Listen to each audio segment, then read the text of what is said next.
In war, if it's kill or be killed, what choice would you make?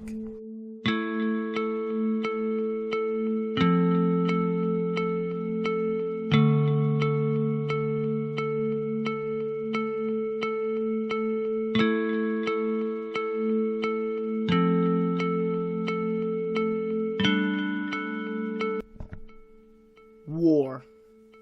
It looms above all else in our minds. Will it take us, our loved ones, our freedom? Many of you have never seen combat or ever will. You have a choice, but not all people are given that luxury. Men have been forced to fight in war and protect the freedoms of modern society. And what do we do to repay our debts to these righteous men and women? Nothing. We forget about their sacrifice, and when the thoughts of war enter our minds, we just as soon push them away.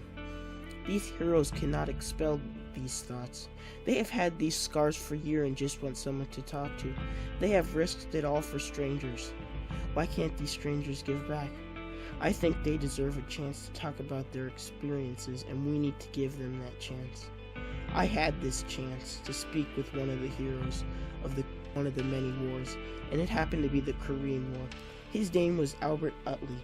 He was a tank commander in the Korean and Vietnam War. He received the Army Silver Star and 5 Good Conduct Medals. He was very excited to tell his story, and I got to document the experience.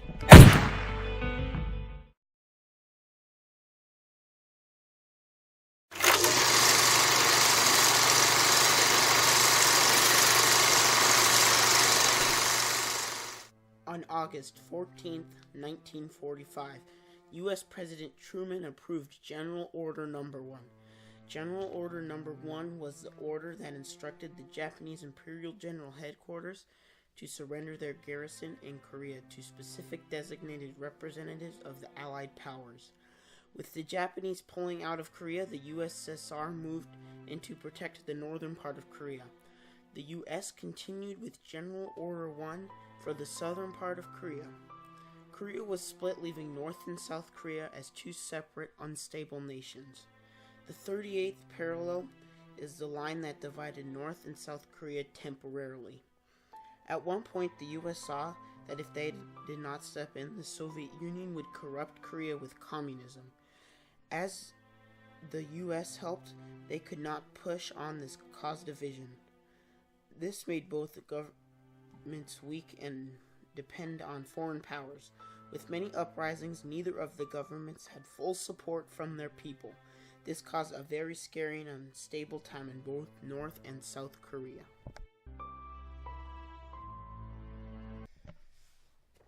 Korea was split into North and South Korea due to the Soviet occupation of the North and U.S. occupation of the South. At first, both countries were supportive of Soviet intervention. The Soviets made a proposal where they would withdraw their troops and take temporary power of the North while elections were organized. The U.S., on the other hand, had another plan to have an immediate election with withdrawal of foreign troops soon to follow. The U.S. did this because they feared that the Soviets would corrupt Korea with communism. The northern sector of Korea chose to embrace the Soviets' plan. The southern section of Korea chose to side with the U.S. and its plan to pull out with support from the UN. On August 15, 1948, Syngman Rhee created the Republic of Korea, also known as South Korea, with himself as president. In response, Kim Il-sung announced the formation of the Democratic People's Republic to work with the Soviet proposal in the north. With Soviet influence, they created a communist government in the north. The Soviets helped improve North Korea's military by training and arming its troops. But during that same time, their southern counterpart was building a weak military that was on the brink of internal opposition. The support of the U.S. and Soviet made North and South Korea became other pawns in the Cold War.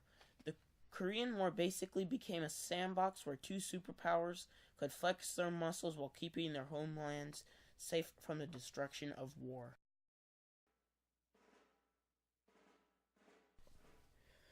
The invasion of South Korea was a big shock to the U.S. It was a national headline in the United States. It was always a threat for South Korea, but it never seemed like it was ever going to happen. The United States was blindsided by this and was not prepared for what was happening. The U.S. was still recovering from World War II and the separation of Korea. On June 30th, 1950, the U.S. gave support through limited ground forces based upon General Douglas MacArthur's recommendation, and on September 15th, 1950, UN troops landed to support the South. These were the seeds of a very bloody 3-year war. I was drafted into the Army. You were? Yeah. Uncle Sam says, I want you. I said, okay. If I ain't going to jail, I'll go with you. That's what they've done. You were drafted. And you did it before then. You were going to jail. And I sure didn't want to go to jail.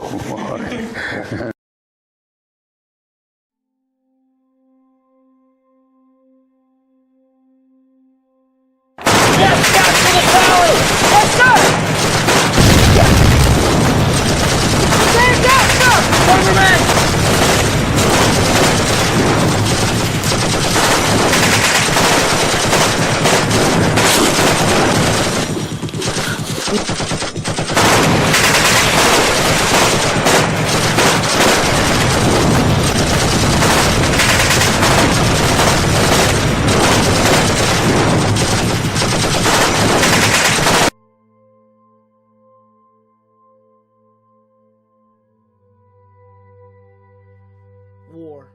It changes a person. No one comes back the same as they left.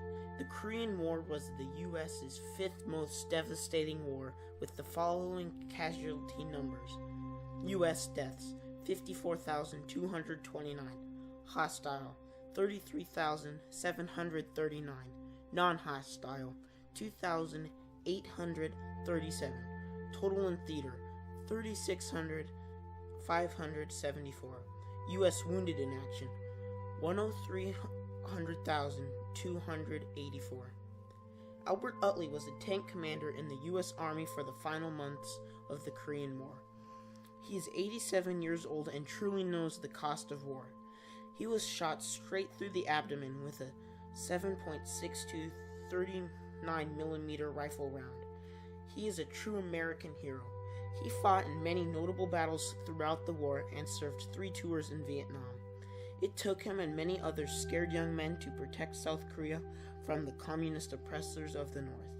These men fought bravely for their country, and some had no choice but to fight, for they were drafted into the war and faced harsh consequences for not showing up to fight. These men are not only heroes, they are legends. These men were forced to fight in a war that was not their own, but of foreign affairs. They had to fight in an alien area with rushed training and rough living conditions.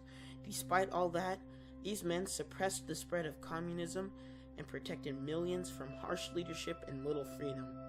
Although the war wasn't a victory, these legends of the forgotten war proved that freedom isn't free and will be remembered for their sacrifice and dedication.